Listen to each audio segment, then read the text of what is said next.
just caught him in the latest production of Into the Woods. So please put your hands together for the very funny Mike Smith.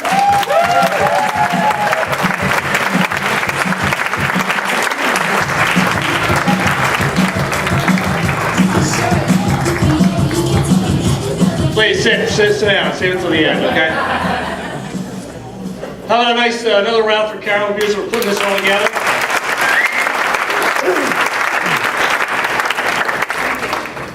I want to start out tonight with something a little bit risky. It's a theory that I have that I want to prove by using all of you and all of your help to prove it. So, are you guys ready for that? Are you ready to? Okay. It doesn't sound too. I said it was risky, and obviously it is. All right, here's the deal. There is a phone number that I believe everybody in this room knows, and I'm not talking about 911. I'm talking about a full 10-digit phone number. And what I'm going to do is I'm going to start to sing the phone number, and the second that you recognize what I'm singing, I want you to sing with me, loud and strong. And those people that reserve tables, if you guys want to hold hands while you're singing, that's cool too. All right? But I really need you to do this, otherwise this bit won't work and you won't be entertained and I'll feel like a schmuck. And none of us wants that, right? All right, here we go. On the count of three. Ready? 1, 2, 3. 800-588-2300 today. That's great, I don't feel like a schmuck. So isn't it amazing? Everybody in this room knows that number, so like you've all been totally brainwashed by advertising. And here's something that I didn't realize until a month ago. I was out in San Francisco, sitting in my hotel room, and this commercial comes on TV. And it just hit me for the first time. This is a nationwide franchise. I didn't realize that. I thought it was just like a local thing. So what that means is that virtually everybody in the country knows that phone number more so than they know that our vice president's name is Joe Biden, you know? That's an amazing, it's amazing and alarming at the same time. And then there's the commercial itself. If you watch the commercial, you see there's two cartoon guys, grandfatherly looking guys, and they're laying the carpet, right? Did you ever notice they're the same guy? They're twins. It's the exact same cartoon guy, right? So here's this company's making money hand over fist, and they're too cheap to shell it out to the ad agency to draw two different guys, you know? What the hell's that all about? And if you notice the imagery that they're trying to project to you here, you know, you got these two guys, they have glasses, they have gray hair, they have gray mustaches, they're grandfatherly looking guys, right? So the imagery that they're trying to project is, hey, we're going to send out these master craftsmen, these flooring craftsmen have been laying floor for 40 years, right? And then when your big day comes, they send out one big fat sweaty guy with a 4-inch plumber's craft. Hey, you're going to move out China closet because we don't do that. So I'm going to leave you with one thing about Empire. From now on, every time you hear or watch that commercial, you're going to think of me. And this night, and I won't feel like a schmuck.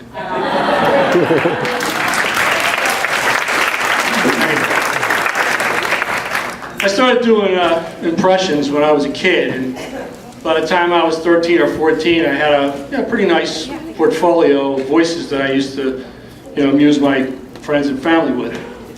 I used to go around talking like Walter Brennan all day long. It used to drive everybody crazy.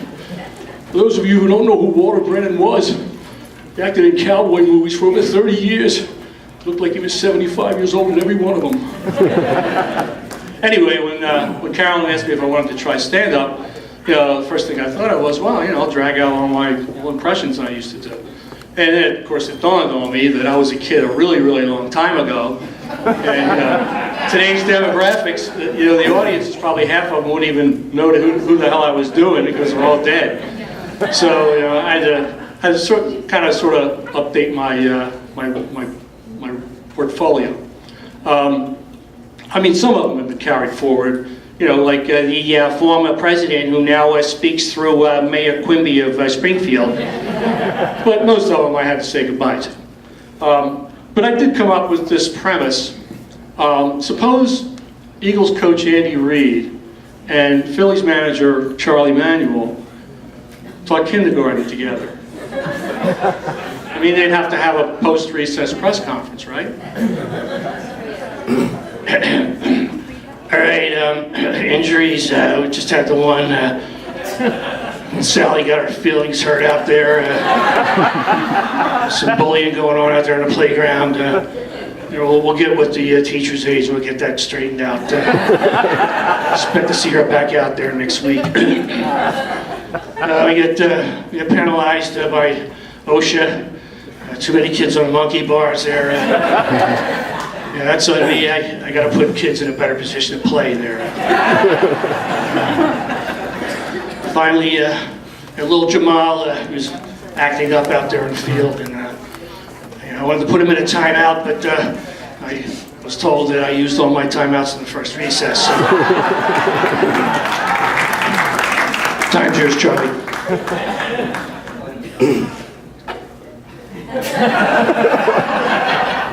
You notice his arms don't go back and forth when he walks, they go up and down like that. He always looks like he just came out of the ocean, he's trying to get water out of his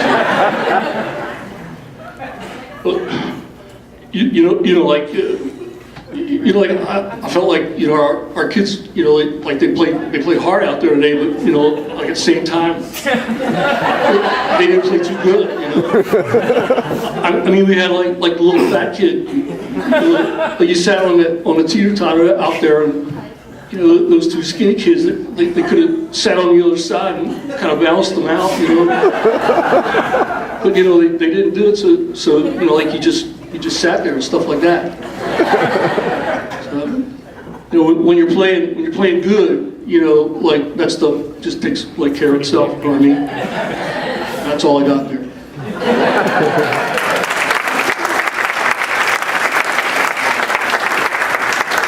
And I have a second theory that by this time next year, those two guys will have joined my old friends that I had to let go of. I hope I'm wrong, but Andy Rooney died this past year.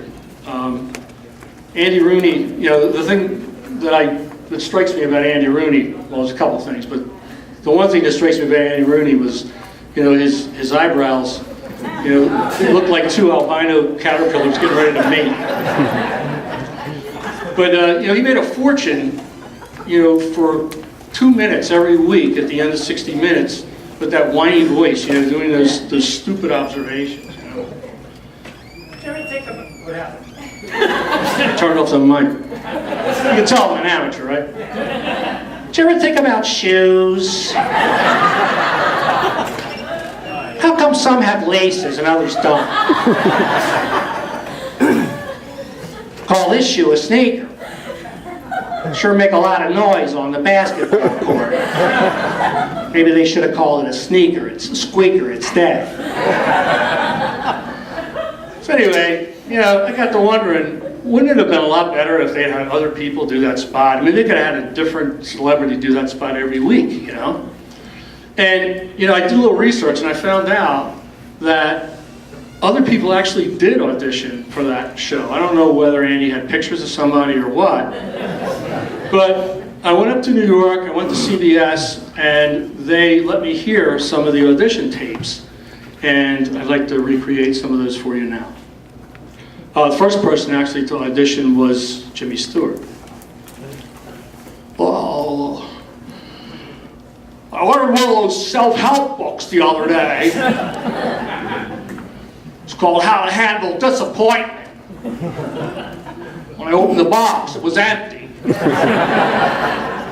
guess that was my first lesson. And Peter Falk, when he was doing Columbo back in those days, he came into audition. Let me ask you something. How come you never see the headline, "Psychic Wins Lottery"? Let me ask you something else. How come they make lemonade with artificial flavor, but they put real lemons in laundry detergent? Then Walter Matthau showed up for an audition.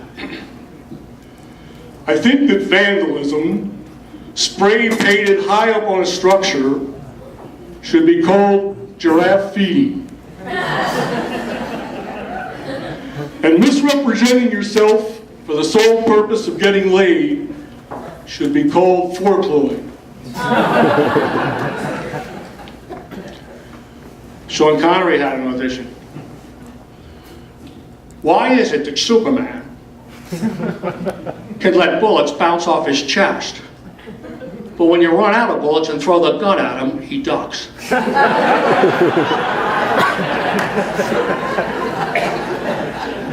And who was the sadistic bastard that put an S in the word lisp?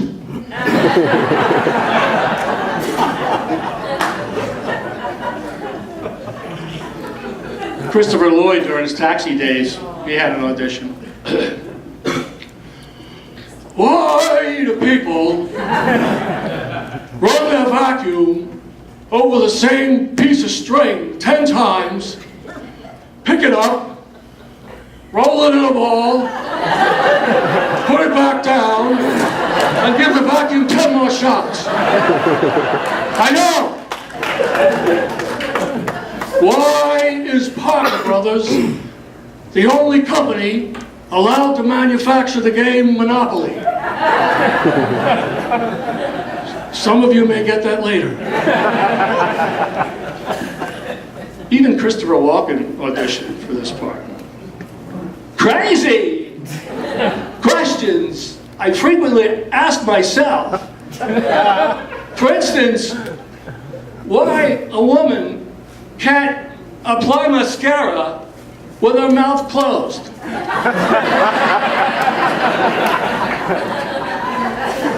Also, why Noah didn't just swat those 2 mosquitoes. Hey everybody, Regis here, remember me? You know, I think that temporary feeling of euphoria you get when you get your tax return until you realize it's your own money, that should be called intoxication. And a person who's both stupid and an asshole should be called an ignoramus. Billy Bob Thornton showed up and auditioned as a Sling Blade character.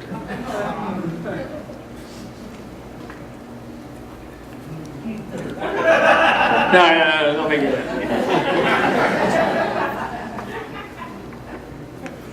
How come when they give a lethal injection, they sterilize the needle first?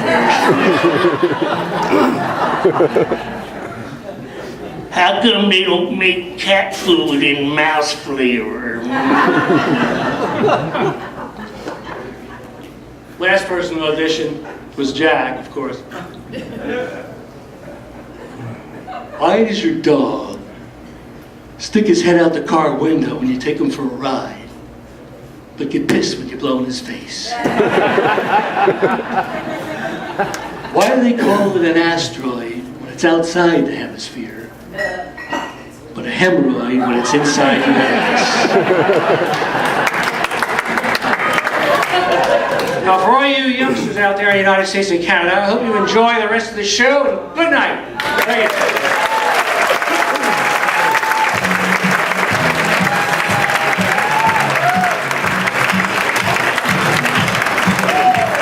Mike Smith, everybody, let him hear it.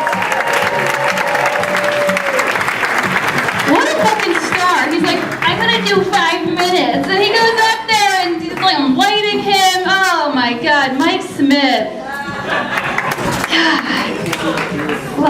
Love him, guys. Guys, your next comic, I left my beer